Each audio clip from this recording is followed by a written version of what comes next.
invadió. Dos estados separatistas.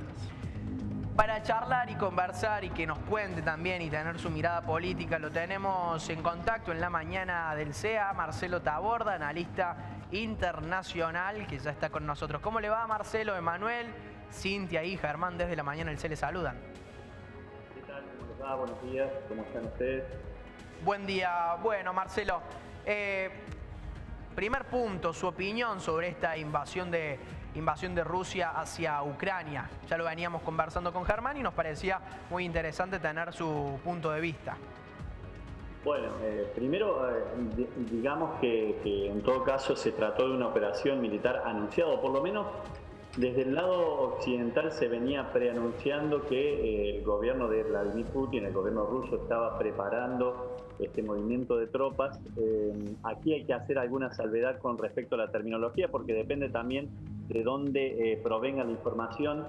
Va a haber una diferencia en cuanto al enfoque. Desde el lado ruso o desde Moscú, lo que sostienen es que han acudido, entre comillas, en una misión de paz para preservar los derechos de estas autoproclamadas repúblicas populares, tanto de Donetsk como de Lugansk, que son integrantes de la región del Donbass. El Donbass está ubicado en el este de Ucrania y hay que decir que tiene una mayoría ruso hablante y que tiene también una vinculación mucho más estrecha que Occidente con lo que era la Rusia que integraba la Unión de Repúblicas Socialistas Soviéticas, ¿no? Esto remonta a lo que había ocurrido en el año 2014, que estas dos repúblicas, o parte de estas dos repúblicas, habían efectuado referendos en los cuales se había autoproclamado esta independencia, y parecía que el foco de tensión se había morigerado con una suerte de armisticio, una suerte de paz o tomada con alfileres, que con esta última escalada, que ya lleva varios meses, desde el año pasado también, se había venido profundizando. Hay que decir también que desde el otro lado, donde se argumenta que están en defensa de los principios de territorialidad y el derecho internacional, hay un objetivo de avance de la Organización del Tratado del Atlántico Norte hacia el este de Europa, que obviamente a Rusia no le hace ninguna gracia y que ya se había concretado en otros países, entre ellos, bueno, si nos remontamos a la implosión de la Unión Soviética, que fue en el mes de agosto de 1991, fueron sucediéndose los países que integraban antes del Pacto de Varsovia, que se fueron sumando a la Alianza del Atlántico Norte, que está comandada obviamente por Estados Unidos. Marcelo, había un par de analistas rusos que en las últimas horas daban cuenta de que Putin haría o estaría haciendo una amague, una demostración de fuerza y que se detendría aquí. O sea, entrar en los estados separatistas y quedarse ahí sin avanzar mucho más. Es una posibilidad que Occidente también espera que sea esto, ¿no? E incluso China estaría pidiendo a Putin que se quede acá. ¿Cómo lo ves? Mira, si vos ves, Germán, alguna de estas reacciones que se dieron en Occidente, porque obviamente hubo airadas reacciones, una convocatoria urgente al Consejo de Seguridad de la ONU. China se abstuvo en la votación. China es uno de los 5 países que tiene derecho a veto y que también bloquea resoluciones. Los otros son Rusia, el Reino Unido, Francia y Estados Unidos. Y tomó una posición, si se quiere, ambigua de abstención, pero por el otro lado también se especula con que estas sanciones económicas que anunció tanto la Unión Europea como Estados Unidos dan cuenta de que era esperable de alguna manera. De hecho, los referendos que se hicieron en 2014 en estas repúblicas que son parte de este territorio, decía, del Donbass, habían sido favorables a una autodeterminación. Las opciones eran 3: seguir perteneciendo a Ucrania, autoanexionarse, entre comillas, a Rusia, o ser independiente. Bueno, triunfó la de ser autodeterminados o independientes en ese momento. Ahora, sí, la cuestión quedará acá, digamos que es estimar que no pasaría de esas sanciones económicas, que obviamente van a tener repercusión. La primera directa es un anuncio que acaba de hacer el canciller alemán Olaf Scholz, que dice que no va a certificar, por ejemplo, desde Alemania el avance del gasoducto Nord Stream, que es el que llevaría gas ni más ni menos que a Alemania fundamentalmente y a todo el norte de la Europa occidental, y que era una de las prendas de negociación que se venían tejiendo tras bambalinas en el medio de este conflicto.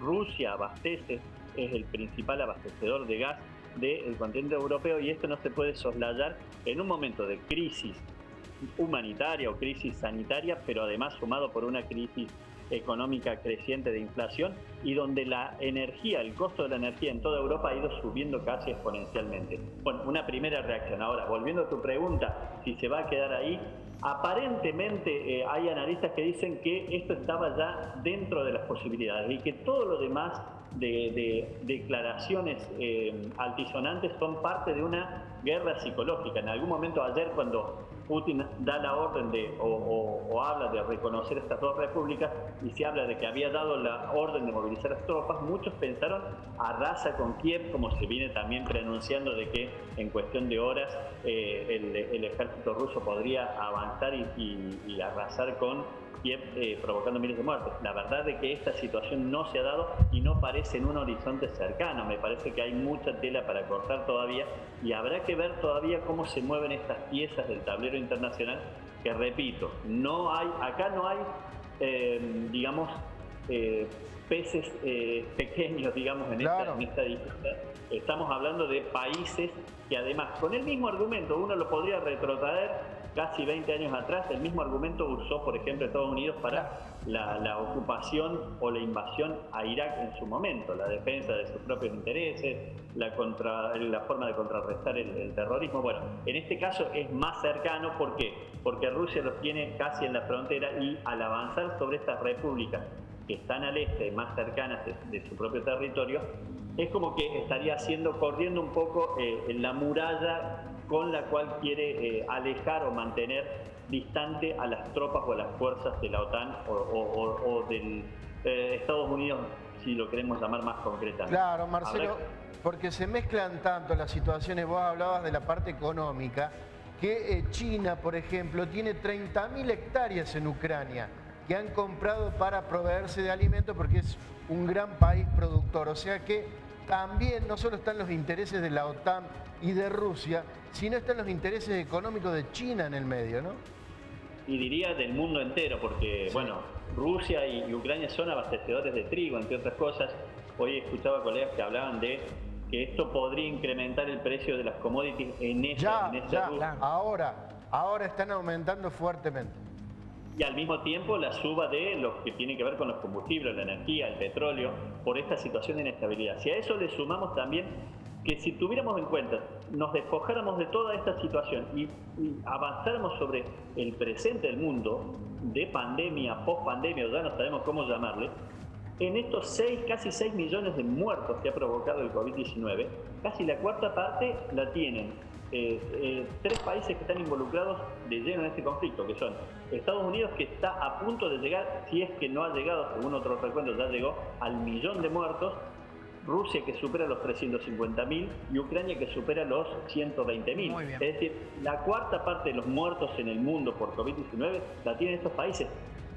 Pensar que se embarquen en un conflicto armado de grandes proporciones, que además involucrarían a otros países que tendrían como territorio Europa, parece una cosa casi demencial. Pero el mundo está lleno de estos episodios donde aparentemente la situación está controlada, y el detonante después aparece por el momento y las circunstancias menos pensadas. Así que no hay que descartar nada. Tampoco hay que descartar esta relación de primer año casi de gobierno no muy popular de Joe Biden en Estados Unidos.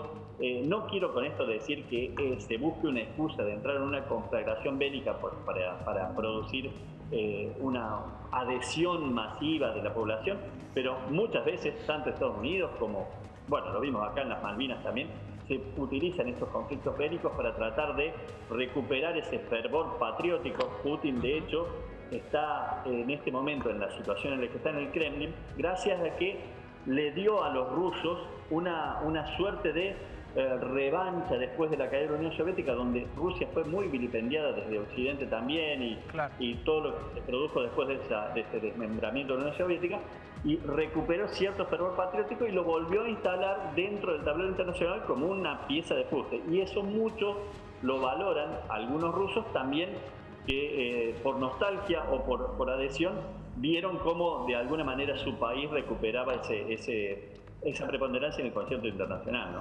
Marcelo, excelente. Muchas gracias, como siempre, tu paso por Canal C. No, gracias a ustedes, que tengan muy buen día. Hasta allí entonces Marcelo Taborda, analista internacional, nos brindó un panorama y también su punto de vista de este conflicto.